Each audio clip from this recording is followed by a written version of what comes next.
seenaa qabsaa'aa fi goota kanaa dagachuun hin danda'amu. Sheemaan Marashaa Xabdulleedha. Nama yeroo jalqabaatiif qubee afaan Oromoo bocee fi qubee har'aan tana nuti ittiin barannee ittiin barsiisnu tana hunda nama boce.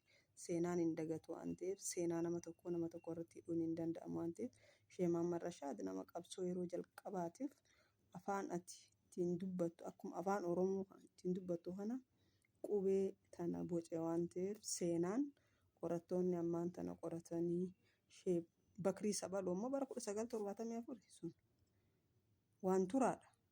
Sheemaan Marashaa Xabdulleedhaa bara 1968. Kanaafuu seenaa tokkotti maxxansuun hin danda'amu waan ta'eef nuti akka Oromootti seenaa qulqulluu dhaloonni seenaa qulqulluu seenaa gaafa seenaa qorannu hayyoonni seenaa gaafa seenaa qoratu seenaa qulqulluu waan ifa ta'e waan dhaloonni irraa baratuu ta'e qoratuu qaban malee walitti laaqaan hin danda'amu waan ta'eef seenaa dabsuun ad maleedha.